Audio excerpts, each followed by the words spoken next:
இறையேசுவில் பிரியமானவர்களே, உங்கள் எல்லாருக்கும் வணக்கம்.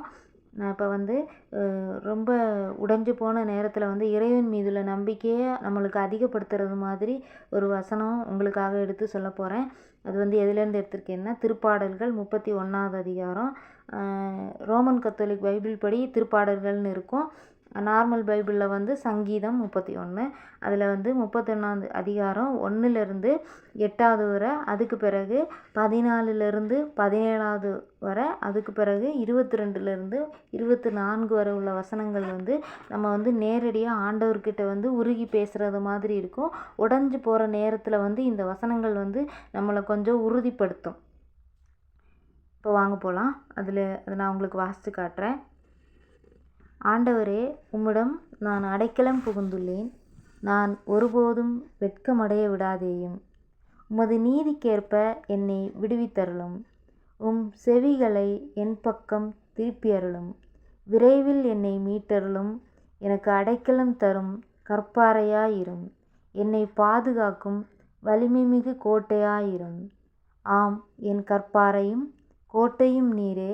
உமது பேரின் பொருட்டு எனக்கு வழிகாட்டி என்னை நடத்தியருளும். அவர்கள் எனக்கென விரித்து வைத்துள்ள வலையிலிருந்து என்னை விடுவித்தருளும். ஏனெனில் நீரே எனக்கு அடைக்கலம். உமது கையில் என் உயிரை ஒப்படைக்கின்றேன். வாக்கு பிறழாத இறைவனாகிய ஆண்டவரே, நீர் என்னை மீட்டருளினீர். நானோ பயனற்ற சிலைகளில் பற்றுடையோரை வெறுத்து ஆண்டவர் மீது நம்பிக்கை வைக்கின்றேன். உமது பேரன்பில் நான் களி கூறுவேன், அக்களிப்பேன். என் துன்பத்தை நீர் பார்த்திருக்கின்றீர். என் இக்கட்டுகளையும் நீர் அறிந்துள்ளீர். என் எதிரியின் கையில் என்னை நீர் விட்டுவிடவில்லை. அகன்ற இடத்தில் என்னை காலூன்றி நிற்க வைத்தீர். ஆண்டவரே, நான் உம்மீது நம்பிக்கை வைத்துள்ளேன். நீர் என் கடவுள் என்று சொன்னேன். என் வாழ்வின் ஒவ்வொரு கட்டமும் உமது கையில் உள்ளது. என் எதிரிகளின் கையினின்றும் என்னை துன்புறுத்துவோரின் கையினின்றும் என்னை விடுவித்தருளும். உமது முகத்தின் ஒளி அடியேன் மீது வீசும்படி செய்யும். உமது பேரன்பால் என்னை விடுவித்தருளும். ஆண்டவரே, உம்மை நோக்கி மன்றாடினேன். என்னை வெட்கமுற விடாதேயும். பொல்லார் வெட்கி போவார்களாக. நானோ கலக்கமுற்ற வேளையில் உமது பார்வை நின்று விலக்கப்பட்டேன் என்று சொல்லிக்கொண்டேன். ஆனால் நான் உம்மிடம் உதவிக்காக வேண்டின போது நீர் என் கெஞ்சும் குரலுக்கு செவி சாய்த்தீர். ஆண்டவரின் அடியார்களே, அவரிடம் அன்பு கொள்ளுங்கள். ஆண்டவர் பற்றுறுதியுடையோரை பாதுகாக்கின்றார்.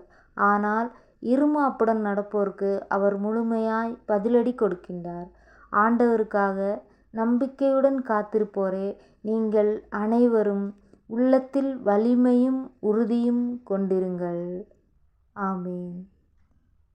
இந்த வசனத்தை ரொம்ப உடஞ்சி போய் நம்மளால் தாங்க முடியாது, நம்மளால் இதுக்கு மேலே அந்த பிரச்சனையை சந்திக்க முடியாது, இல்லை வாழ்க்கையை முன்னோக்கி கொண்டு போக முடியாத நம்ம ஒரு இக்கட்டான சூழ்நிலையில் இருக்கிறப்போ கண்டிப்பாக இந்த வசனத்தை படிங்க. ஒரு தடவைக்கு 10 தடவை படிங்க. உங்கள் வாழ்க்கையில் மாற்றம் வரும். ஆண்டவர் நம்மளை ஆசீர்வதிக்க தயாராக இருக்கிறார். God bless you all. நம்பிக்கையுடன் பயணிப்போம்.